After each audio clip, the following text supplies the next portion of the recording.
कि पावर्टी की घटना कोई नई घटना नहीं है। गौतम बुद्ध नगर में भी एक दूल्हे को घोड़ी से उतारने के प्रयास हुए और वहाँ के लोगों ने जो है जवाब भी दिया, मौके पर गोली मार दी उस बदमाश को। तो ये हिम्मत उन्होंने दिखाई। हालांकि गोली मारना अच्छा काम नहीं है, हम उसके पक्षधर नहीं है, हम हिंसा के बिल्कुल भी पक्षधर नहीं है, परंतु आत्मरक्षा में और अपने मान सम्मान स्वाभिमान की रक्षा के लिए यदि आपको शस्त्र भी उठाना पड़े तो उठाना चाहिए। ये भारत का संविधान और आईपीसी भी कहती है। लेकिन सर, मुजफ्फरनगर वाली घटना में किसी भी दलित संगठन ने या किसी दलित व्यक्ति ने उसके खेत पर जाकर विरोध नहीं जताया, आखिर ये लोग चले कहाँ गए? विरोध जता के क्या करते भाई? वो तो एक संदेश जाता ना समाज में। नहीं, आप समझिए बात को। जिस दिन वो मुनादी वाली बात सामने आई, कलेक्टर ने प्रभावी रूप से उसके खिलाफ कार्रवाई की, एफआईआर हुई और वो जेल गया। अब वो धरना प्रदर्शन कर गए। अरे दलित संगठनों को चाहिए कि वो ऐसे लोगों के खिलाफ प्रदर्शन करके अपनी एनर्जी ना बिगाड़ें। उनको चाहिए कि वो सकारात्मक आंदोलन चलाएं, अपने समाज को जगाने का आंदोलन चलाएं। वो बताएं कि सबसे पहले जिस व्यक्ति के पास में भूमि नहीं है वो गांव को छोड़ दे।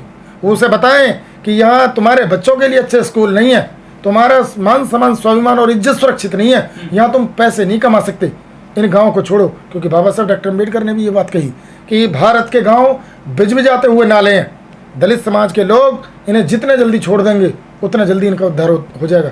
उन्होंने कहा कि गांव को छोड़ के कस्बों के किनारे जाइए, कस्बों से आगे बढ़िए शहरों में जाइए, शहरों से आगे बढ़िए महानगरों में जाइए, और उसके ऊपर आप अंतर्राष्ट्रीय स्तर पर जाइए और अपनी पहचान बनाइए।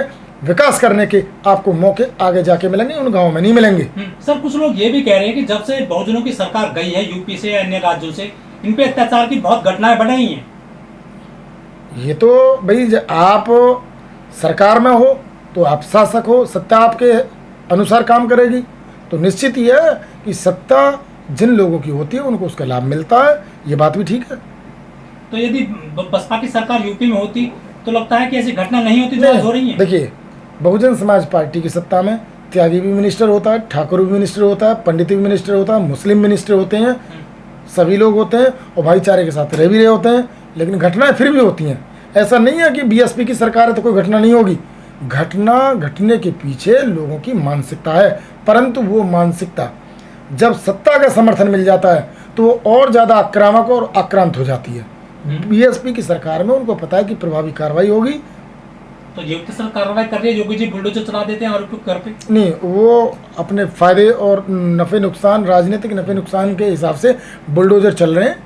तो वो भाई बुलडोजर अगर चल रहा है और वो बीजेपी को फ़ायदा देने के लिए चल रहा है और वो अपने हिसाब से राजनीतिक लोगों पर बुलडोजर चला रहे हैं, उससे इस विचार को जो शोषण के खिलाफ कहीं कोई उनकी आवाज़ दिखाई देती है, वो मैं समझता हूँ कि बुलडोजर से उसका कोई लेना देना नहीं है। ये मनुस्मृति की व्यवस्था है। मनुस्मृति में स्पष्ट तौर पे लिखा हुआ है कि भाई किन लोगों को कैसा होना चाहिए और किन लोगों को कैसा होना चाहिए। लेकिन देश संविधान से चलता है, मनुस्मृति से? ये बिल्कुल चलता है संविधान से, लेकिन संविधान को लागू करने की जिन पे जिम्मेदारी है वो तो आज भी अपने दिमाग में मनुस्मृति ढो रहे हैं। कहाँ मोदी जी? उत्तर प्रदेश और केंद्र की जो सरकारें हैं, दोनों में जो लोग सत्ता में हैं वो मनुस्मृति आधारित व्यवस्था के पक्षधर हैं। मोदी जी तो संविधान की दुहाई देते हैं। उन्होंने तो जब संसद में दिखाने के लिए माथा टेका उन्होंने, दिखाने के लिए। वो तो उनको जो यहाँ जो पॉलिटिकल सिस्टम है उसका रिस्पेक्ट उनको करना पड़ेगा, उसका रिस्पेक्ट करना पड़ेगा। परंतु वास्तव में बाबा साहब डॉक्टर अम्बेडकर ने 26 नवंबर 1949 के दिन उन्होंने जो बात कही कि भाई आज से संविधान लागू हो रहा है, लेकिन दो चीज़ें होंगी। राजनीतिक क्षेत्र में मैंने one man one vote one value का सिद्धांत दे दिया है। राजनीतिक रूप से सभी लोग समान हो गए हैं, परंतु आर्थिक और सामाजिक क्षेत्र में अभी बहुत बड़ी खाई है, अंतर है, विषमता है। यदि ये विषमता आपने समाप्त नहीं की तो लोकतंत्र की ये जो एक टांग अभी खड़ी हुई है ये भी टूट के गिर जाएगी। यानी कि जो राजनीतिक जो आपको बराबरी मिली है ये भी ख़त्म हो जाएगी। तो जो सामाजिक गैर बराबरी की बात बाबा साहब डॉक्टर अम्बेडकर करें और आर्थिक गैर बराबरी की बात करें तो आज 70 वर्षों में भारत की सरकारों ने बाबा साहब डॉक्टर अम्बेडकर की चेतावनी को वास्तव में गंभीरता से लिया ही नहीं, वरना ये घटना ही नहीं होती। सर, कहीं घोड़ी से उतार देते हैं दूल्हों को, कहीं जो मूस रखने पर हत्या कर दी जाती है, खेतों से गुजरने पर जो है इस तरह की मुनादी कराई जाती है। ऐसे लोगों को जो ताकत कहाँ से मिल रही है? ये गैर बराबरी की व्यवस्था है, हाँ। और ये गैर बराबरी की सामाजिक व्यवस्था के खिलाफ आंदोलन ही अम्बेडकरवादी आंदोलन कहलाता है। यही बुद्धिवादी आंदोलन है, यही बौद्ध आंदोलन है। एक समतावादी आंदोलन हो गया और एक विषमता के पक्षधर लोगों की जो अपनी बात हो गई।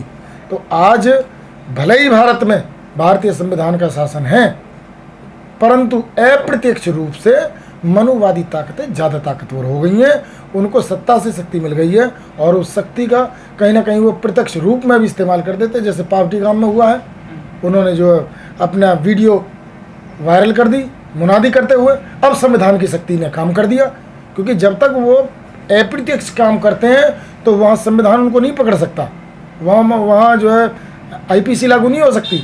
परंतु जैसे ही उन्होंने मुनादी की और उसकी वीडियो बनाई, वैसे ही वो आईपीसी का उल्लंघन हो गया, वैसे ही भारतीय संविधान ने जो प्रावधान किए हैं वो लागू हो गए, और इसीलिए एफआईआर दर्ज हुई, वो जेल गया।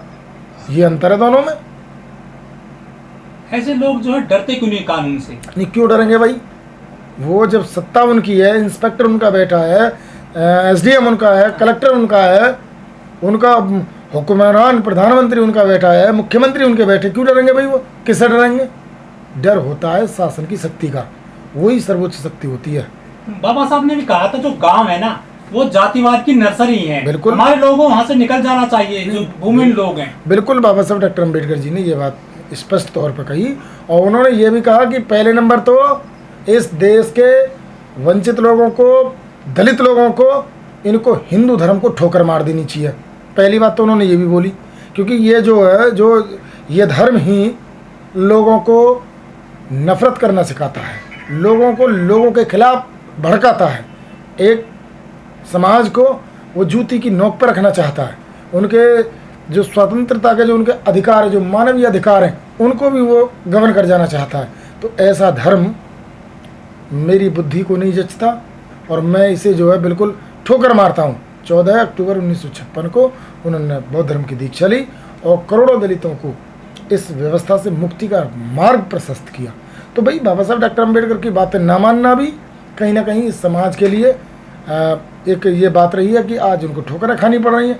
यदि 1956 वाली बात ये देर सवेर इस समाज ने स्वीकार कर ली होती, हालांकि ये तेज गति से आज चलन चल रहा है, हिंदू मान्यताओं को, हिंदू दर्शन को, वो जो लोग, जो पीड़ित लोग हैं, उन्हें ही ठोकर मारने की ज़रूरत है। शासक को ज़रूरत नहीं है कि वो अपनी शक्ति को छोड़े, परंतु जो शासित लोग हैं, जो मनुवाद से पीड़ित लोग हैं, वो जिस दिन ये बीड़ा उठा लेंगे कि हम इस धर्म को नहीं मानेंगे, हम इस संस्कृति को नहीं मानेंगे, हम इनके तीज त्यौहार पंथ परंपरा को नहीं मानेंगे, हम वो सिर्फ और सिर्फ वो बात मानेंगे जो समता, समानता, मैत्री के लिए ज़रूरी है, तो जो शोषक है, जो मुनादी करवाने वाले लोग हैं, वो अपने आप ही जीरो हो जाएंगे। उनको ताकत दो चीज़ों से मिलती है, पहली सत्ता, शक्ति, और दूसरी उनके बनाई हुई सामाजिक व्यवस्था को फॉलो करने से।